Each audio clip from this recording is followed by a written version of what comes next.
Hey, yo, what up guys, it's darklordoffire. I'm here today to bring to you a brand new video. Wonder Woman.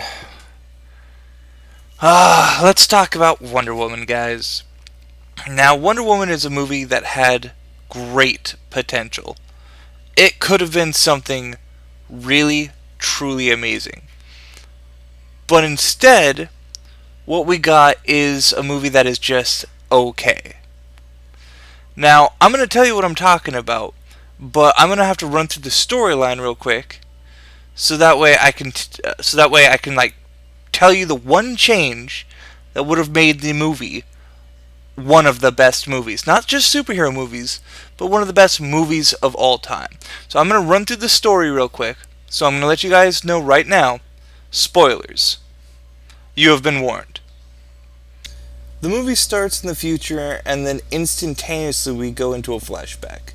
We get introduced to Diana, who is a little girl, which doesn't really make any sense, but I'll get into that later on. In the movie, Diana decides that she wants to train to become a warrior.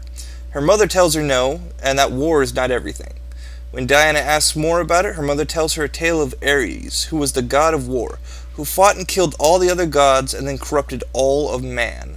Not to be swayed by her mother's words, Diana set out to train with her aunt in a secret for years. One day, a man comes to the island and tells all the Amazons about a great war that is happening in man's world. So Diana and the man, named Steve Trevor, set out to try and find Ares, which Diana believes is the cause of the war. Diana believes that Ares is at the front line where the worst of the war is happening, so Diana and Steve Trevor head to England, where they're told that they cannot go to the front lines and then go regardless. Along the way, us, the audience, are introduced to villains named Ludendorff and Dr. Moreau. Maru? I don't know. I never really caught her name. It looks like Maru. It is at this point in the movie that it is heavily implied that Ludendorff is Ares. So Diana and Steve Trevor head to the front lines. Stuff happens. They head into a town. More stuff happens. They get a lead on gas. They have a little gas subplot, so they get a lead on their gas subplot that is happening, and they head to a party. And guess what? More stuff happens. They finally head to an airbase where Diana finally confronts Ludendorff.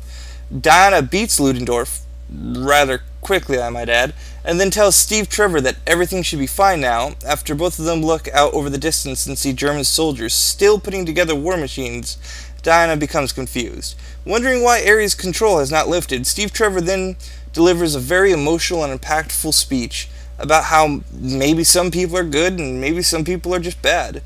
And right there we have a whole center plot for the entire movie. That would have been amazing just by itself. But again, I'll get more into that later. Steve Trevor tells her that he needs to continue this fight, and he runs off to stop a plane full of that pre-mentioned gas from being dropped in London. Basically, everything will go boom. Meanwhile, Wonder Woman is standing right where she was, right where we last saw her. She's not moving. She's questioning everything and that she has ever learned. She basically starts questioning everything her mom told her, everything that her civilization told her, everything. She's questioning good and evil and gods and maybe some people can just be bad. It is at that point in the movie where Wonder Woman turns around and sees Ares standing right behind her. It is at this point in the movie where everything just hits rock bottom.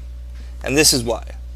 It is at this point in the movie when Ares tells Diana that basically he didn't start the war, and basically the only thing he's doing in the whole entire thing is giving ideas for weapons to people, like placing it in their minds.